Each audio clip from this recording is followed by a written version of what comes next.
Hello everyone, welcome to Divya education. आज है 21 जुलाई और 21 जुलाई से रिलेटेड हमारे जितने भी करंट अफेयर्स के क्वेश्चन बन सकते हैं उन सभी को हम लोग इस वीडियो में सॉल्व करेंगे। यहाँ पे हम द हिंदू, दैनिक जागरण, पीआईबी और भी जो अदर न्यूज़पेपर्स होते हैं जिनमें जो भी करंट अपडेट रहता है जो कि हमारे एग्जाम के लिए इम्पोर्टेंट होता है, ठीक है, तो उन सभी को जो भी उनसे रिलेटेड क्वेश्चन बन सकते हैं तो यहाँ पे हम सॉल्व करने की कोशिश करेंगे। यदि हम बात करें कल के अभ्यास प्रश्न की तो इसमें पूछा गया था एशिया कप क्रिकेट टूर्नामेंट 2020 का आयोजन कहाँ किया जाएगा, जिसे जून 2021 तक के लिए स्थगित कर दिया गया है। तो पहले में था भारत, दूसरा था श्रीलंका, तीसरा था हमारा बांग्लादेश, चौथा था पाकिस्तान, ठीक है। तो इसका राइट आंसर हो जाएगा हमारा श्रीलंका। और आप में से सत्या जी ने, अतुल जी ने और बिकम आईएएस ने बिल्कुल राइट आंसर दिए थे। आप में से जो भी नहीं दे रहे हो आप लोग भी प्लीज़ कोशिश किया करिए आंसर देने की, क्योंकि ऐसे कोई भी क्वेश्चन इतने टफ नहीं होते हैं जो कि आप लोग नहीं सॉल्व कर सकते हैं, ठीक है। अब हम बात करते हैं इसकी व्याख्या की। तो यहाँ पे बताया गया है कि एशिया कप क्रिकेट टूर्नामेंट जून 2021 तक के लिए स्थगित कर दिया गया है। कोविड-19 के बढ़ते संक्रमण को देखते हुए एशियाई क्रिकेट परिषद यानी कि एसीसी ने यह निर्णय किया है। यह टूर्नामेंट सितंबर 2020 में आयोजित किया जाना तय किया गया था, ठीक है। इस बार एशिया कप टूर्नामेंट की मेजबानी पाकिस्तान को करनी थी, लेकिन सुरक्षा कारणों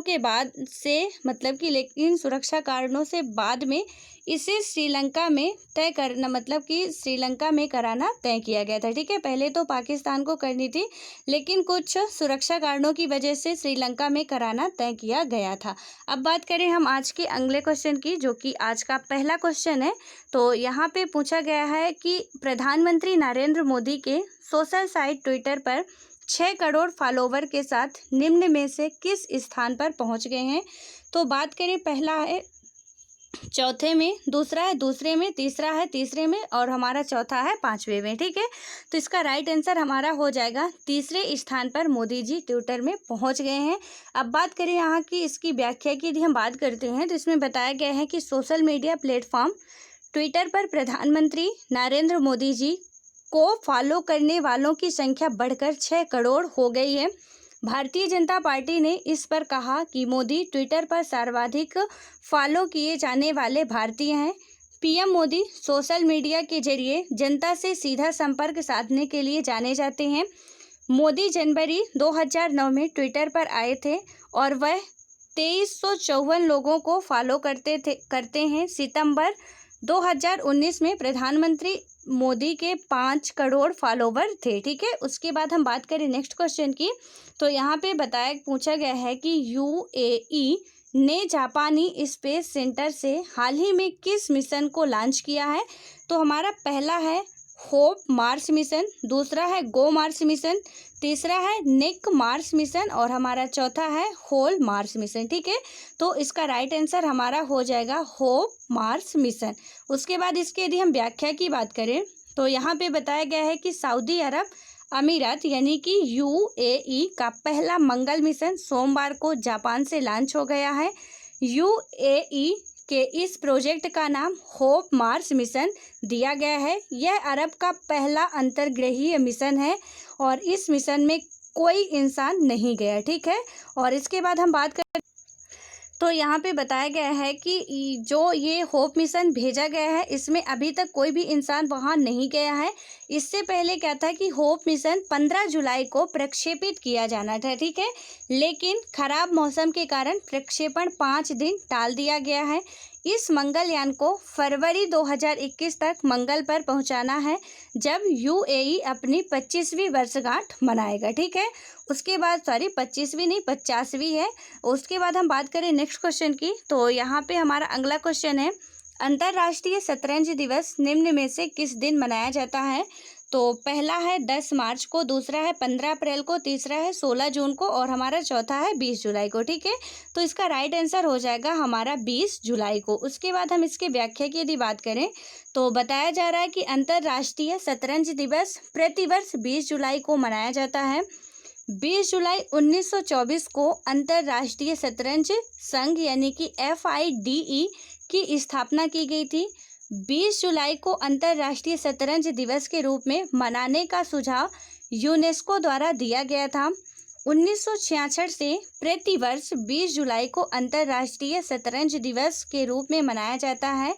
यह दिवस अंतर्राष्ट्रीय शतरंज संघ के 185 सदस्यों द्वारा विश्व भर में मनाया जाता है। इस दिन कई स्थानों पर शतरंज की प्रतियोगिताएं आयोजित की जाती हैं। ठीक है, उसके बाद हम बात करें अगले क्वेश्चन की, तो इसमें पूछा गया है भारत की सबसे अमीर महिला रोशनी नाडार को हाल ही में किसका चेयरपर्सन चुना गया है। तो यहाँ पे हमारा पहला है HCL टेक का, दूसरा है IBM, तीसरा है विप्रो और चौथा है टेक महिंद्रा। ठीक है, तो हमारा इसका राइट आंसर हो जाएगा HCL टेक। उसके बाद इसकी व्याख्या की बात करें तो बताया जा रहा है कि भारत की सबसे अमीर महिला रोशनी नाडर, ठीक है, रोशनी नाडर को ये नाम आप याद रखना, जो कि हमारे इंडिया की सबसे रिच वुमेन है, को किसी सूचीबद्ध भारतीय IT यानी कि सूचना प्रौद्योगिकी, IT का फुल फॉर्म यदि हम बात करें क्या होता है, सूचना प्रौद्योगिकी कंपनी की प्रमुख बनने वाली पहली महिला बन गई है। उन्होंने अपने पिता और अरबपति उद्यमी शिव नडार से $8.9 अरब की कंपनी HCL टेक्नोलॉजी की चेयरपर्सन का पदभार संभाला। रोशनी एक प्रशिक्षित शास्त्रीय संगीतकार भी हैं। वे 2013 में HCL टेक्नोलॉजी के निदेशक मंडल में शामिल हुई और वाइस चेयरपर्सन थी। वे समूह की सभी संस्थाओं की होल्डिंग कंपनी यानी कि HCL कॉरपोरेशन की मुख्य कार्यकारी अधिकारी CEO के पद पर बनी रहेगी। ठीक है, उसके बाद हम बात करें नेक्स्ट क्वेश्चन की, तो इसमें पूछा गया है उद्योग मंडल फिक्की की एक रिपोर्ट के अनुसार भारत में कोरोना संकट के कारण निम्न में से कितने प्रतिशत नौकरियां घटने के आसार हैं। तो पहला है 50%, दूसरा है हमारा 30% और तीसरा है 15% और हमारा चौथा है जो है वो 20% है। ठीक है, तो इसका राइट आंसर की यदि हम बात करते हैं तो 20% होगा। बात करें इसकी व्याख्या की तो यहाँ पे बताया जा रहा है कि उद्योग मंडल फिक्की की एक रिपोर्ट के अनुसार भारत में कोरोना संकट के कारण 20% नौकरियां घटने के आसार हैं। उद्योग मंडल फिक्की ने एक रिपोर्ट में यह बात कही है। सूचना प्रौद्योगिकी संस्था नैसकॉम और वित्तीय शोध संस्था अर्नेस्ट एंड यंग के साथ मिलकर फिक्की यह रिपोर्ट तैयार की है।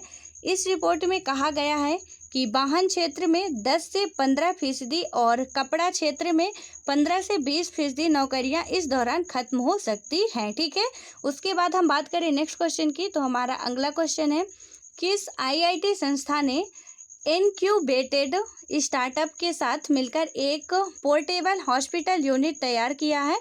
तो यहाँ पे हमारा पहला है IIT कानपुर, दूसरा है IIT मद्रास, तीसरा है IIT दिल्ली और चौथा है IIT रुड़की। ठीक है, तो इसका राइट आंसर हमारा हो जाएगा IIT मद्रास।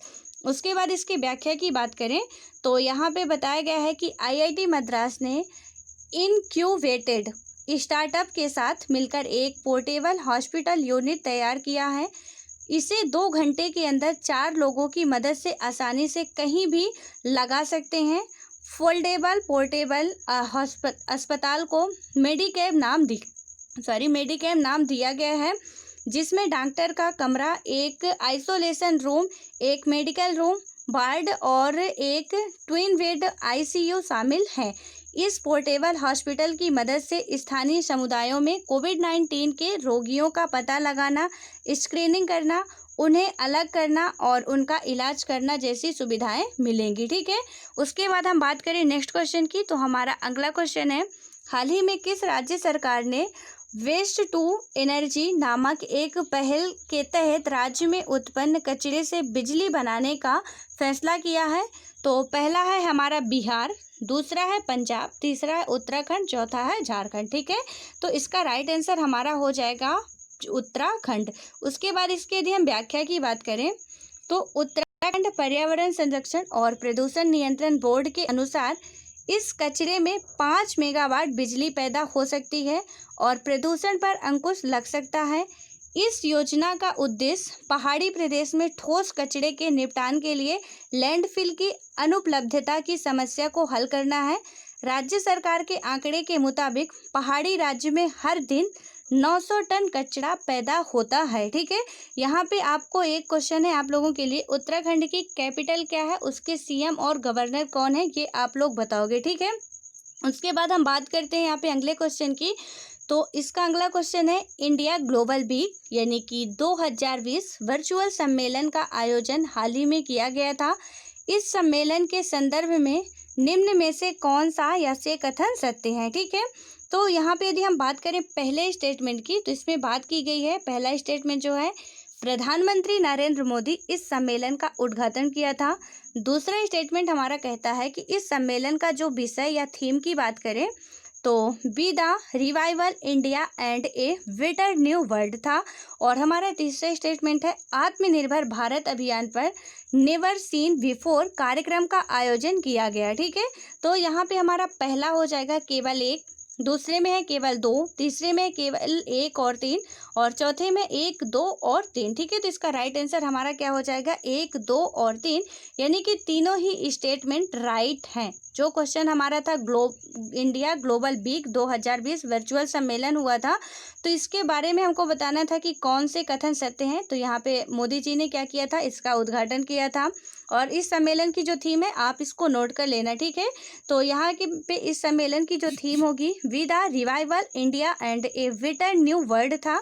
और इसमें बात करें तो आत्मनिर्भर भारत अभियान पर नेवर सीन बिफोर कार्यक्रम का आयोजन किया गया। ठीक है, तो तीनों ही स्टेटमेंट क्या हो जाएंगे, बिल्कुल राइट हो जाएंगे। उसके बाद यदि हम इसके व्याख्या की बात करें तो यहाँ पे बताया गया है कि इंडिया ग्लोबल वीक 2020 वर्चुअल सम्मेलन का आयोजन 9 से 11 जुलाई को किया गया था। प्रधानमंत्री नरेंद्र मोदी इस सम्मेलन का उद्घाटन किया था।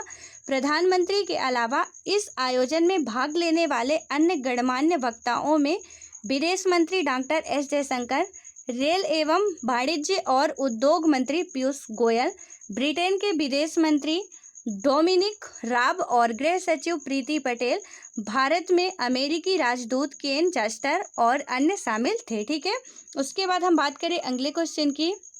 तो यहाँ पे पूछा गया था भारतीय वाणिज्य मंत्रालय द्वारा हाल ही में जारी आंकड़ों के अनुसार 2019-20 में अमेरिका और भारत के बीच द्विपक्षीय व्यापार यानी कि अरब अमेरिकी डॉलर में हुआ था।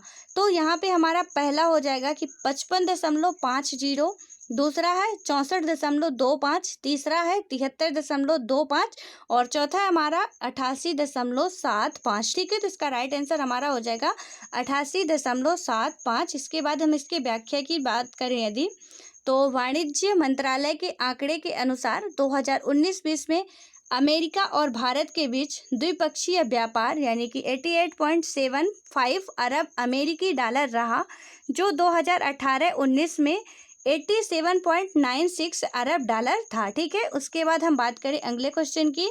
तो यहाँ पे हमारा नेक्स्ट क्वेश्चन जो कि आज का अभ्यास प्रश्न है, तो यहाँ पे आज का अभ्यास प्रश्न नहीं है, अगला क्वेश्चन जो हमारा है कि भारतीय वैज्ञानिक जिन्हें 2020 के वान करमन अवार्ड यानी कि वान करमन अवार्ड, ठीक है, के लिए चुना गया है। तो यहाँ पे पहला होगा कि डॉक्टर के सिवान जी को, दूसरा है डॉक्टर सतीश रेड्डी को, तीसरा है डॉक्टर अनिल काकोडर को और तीसरा काकोडकर को, और हमारा जो चौथा है श्री कुमार बनर्जी है। ठीक है, तो इसका राइट आंसर हमारा हो जाएगा डॉक्टर के सिवान जी को। उसके बाद हम बात करें इसके व्याख्या की, तो यहाँ पे बताया गया है ये पुरस्कार नेशनल एकेडमी ऑफ एस्ट्रोनॉटिक्स यानी कि AIAA के द्वारा प्रदान किया जाता है। यह पुरस्कार राष्ट्रीयता या जेंडर की सीमा के बिना विज्ञान की किसी भी शाखा में आजीवन उपलब्धियों के लिए हर साल दिया जाता है। यह पुरस्कार पाने वाले पहले भारतीय कौन थे? प्रोफेसर उडुपी रामचंद्र राव थे। ठीक है, तो इसका नाम भी आप याद रखना कि ये जो पुरस्कार अभी केसीवान जी को दिया गया है, तो सबसे पहले किसने पाया था? तो उडुपी रामचंद्र राव थे। उन्हें 2005 में इस पुरस्कार से सम्मानित किया गया था। उनके बाद 2007 में इसरो वैज्ञानिक डॉक्टर के कस्तूरी रंगन को इस पुरस्कार से सम्मानित किया गया था। अब जो तीसरे पुरस्कार इसके प्राप्त करता है, तो 2020 में बात करें तो किसे दिया जा रहा है? डॉक्टर के सिवान जी को दिया जा रहा है। ठीक है, जो कि इसरो के ही वैज्ञानिक हैं।